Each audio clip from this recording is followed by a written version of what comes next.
If you're new to Rebel News, you may not know that one of our alumni, my former colleague, Keean Bexte, was attacked right in front of this very courthouse, the Surrey Provincial BC Courthouse. And today is the day that there is a 2-day hearing about the alleged assault by the infamous Jessica Simpson, Jonathan Yaniv. Get away. You want to get punched, don't you? Drea, Humphrey here with Rebel News, bringing you another report on the never-ending saga of everything that is Yaniv, now known as Jessica Simpson. No, not that Jessica Simpson. This Jessica Simpson, formerly known as Jonathan Yaniv, has had a whole long history with the courts.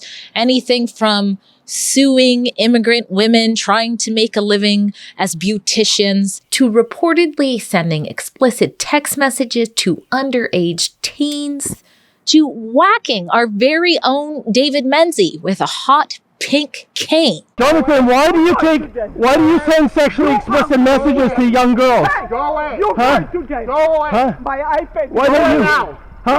Even Mama Yaniv has gotten on the mix when my colleague Sheila Gunn-Reid tried to cover some of Yaniv safely, but ended up almost having her head taken off. Rebel Media. Rebel Media. Hey! No. Okay, keep your hands off me. Whoa. You go. Are you going to plead guilty for assaulting my colleague, Keean Bexte? But today, as I mentioned, this is about the criminal charges for assault against Keean Bexte. I just came out of day 1 out of the court case. This is the exact area somewhere over there where this incident went down. Yaniv, will you be pleading guilty? What? Go. No, Go. don't touch me. Don't touch me. Hey! Stop! Go away from me. Now, as you can see, there is a lot involved with covering Yaniv. I'm going to tell you what happened in day 1 in just a second, but it's really important I point out how expensive it is to bring you these important reports, because somehow there is something special and unique about Miss Jessica Yaniv that makes Yaniv able to get away with quite a bit in the court system without actually ever ending behind bars.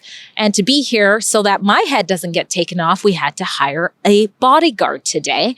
So if you want to help us recoup the costs and also the cost to cover the lawsuits, we're still supporting Mr. Bexte's lawsuit against Yaniv for the alleged assault. And we also have another lawsuit with lots of legal fees because Yaniv, no surprise, is suing us at Rebel News as well. So we definitely need your help to keep you informed on what's going on in courts like this today, but also to keep us able to bring you journalistic reports on such incidents. So you can go to yanivtrial.com. You can open up another device or another screen and head there right now, yanivtrial.com. Chip in what you can to help us cover these expenses. And also you can catch up on so much that I'm sure I missed. Now, first, let's do a recap with Miss Carrie Simpson. She is involved with the Canadian Voters Association. She has been a legal sort of advocate for quite some time for many of the people who have been threatened by Yaniv. Carrie Simpson from the Canadian Voters Association, and we were just saying it's hard to keep up with everything Yaniv. You just sat through day 1 of the hearing. What's your recap, your overall thoughts? Well, there's not much left to the imagination when you have the video evidence that we have. And today we were fortunate to see the CTV video from this courthouse, which I hadn't seen before. And clearly, there's not much you have to consider in this. There was an assault. It was aggressive. Yaniv chased after Keean, who tried his best to back away and then got decked. It's just really not complicated. Yeah, one thing I was surprised about, because we got to see that other angle, is how far Keean ran away, actually. And then Yaniv kept advancing, but there was snow involved. That seems to be the defense. Oh, and heels, high heels. Well, not even high heels. I'm sitting there thinking, though, the heels, the shoes. So that was the twist at the end. The defense attorney for Yaniv tried to enter into evidence that there may have been a slip on the snowy, icy ground, and that Yaniv just lost his balance And I'm sitting there going, number one, those shoes would give you better grip. And I mean, they need us girls to testify as real girls. We can do that. But I don't think the judge was buying it. But nice try. You got to give him credit. He's desperate. Desperate measures. Like you said, when you plead not guilty with all that evidence against you, what other defense are you going to come up with? Thanks so much. What do you hope to see happen in this case? You know, I'm a little bit concerned about that, Drea, because, you know, this case will be pivotal. If he is sentenced, found guilty, sentenced, and incarcerated, what prison is he going to go to? A man's prison or a women's prison? And I think this is, you know, probably a case where we have to start saying, time to end the lunacy. So when Yaniv was leaving this courtroom, I actually asked Yaniv about another alleged assault that Yaniv has been charged with just this past February, when Yaniv is supposed to be on probation and keeping the peace from restricted weapons charges. And this is what Yaniv said, or didn't say. Yaniv, so your defense is that you slipped and fell? The heels were slippy on the snow? What about with the incident at the elderly home? Were you wearing heels then too? With that alleged assault? No. So no remorse, I guess, if it was just about the high heels on the ice then, hey? Is there anything you'd like to say?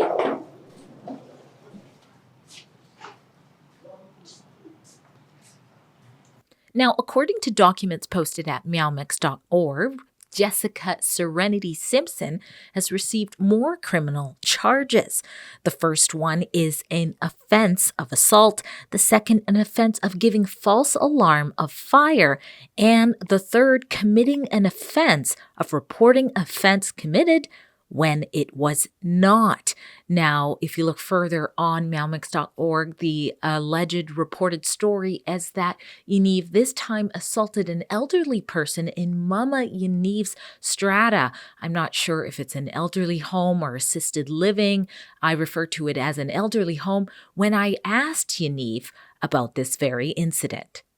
Now, also with an interest to this case is Billboard Chris, an activist who goes around educating people about the harms that are associated with puberty blockers for kids.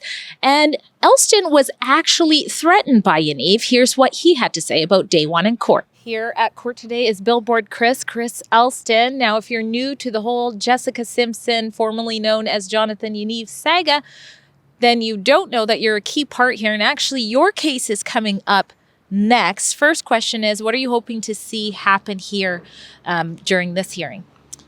So Jessica Yaniv is on trial for assaulting Keean Bexte, formerly a Rebel media reporter.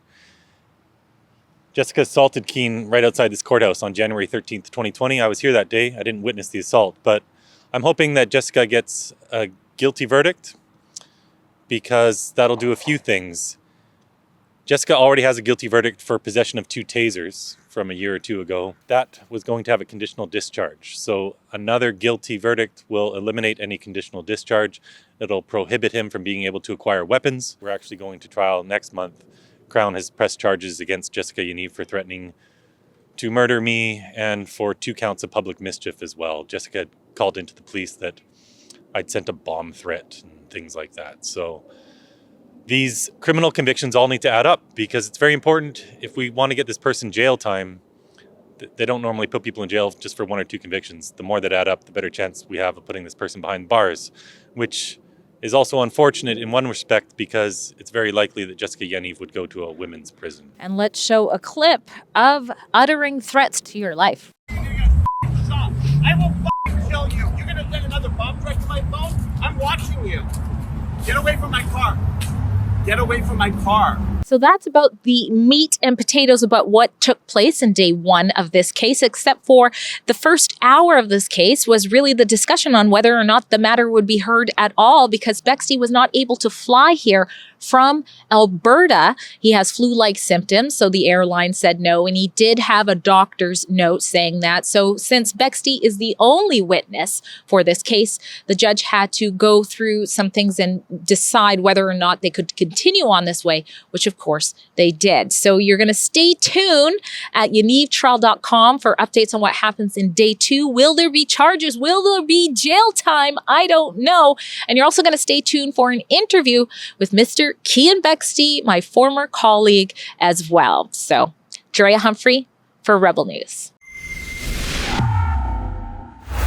Well, there's a huge emphasis on equality, as there should be for trans people, but I don't see legacy media here at all. In fact, they haven't been here at many of the reports I've done, despite Yaniv being a trans activist who is a serial litigator. You can see that at yanivtrial.com. And if you appreciate that we're here and that we also want to be safe when we bring you these reports, please chip in what you can at yanivtrial.com.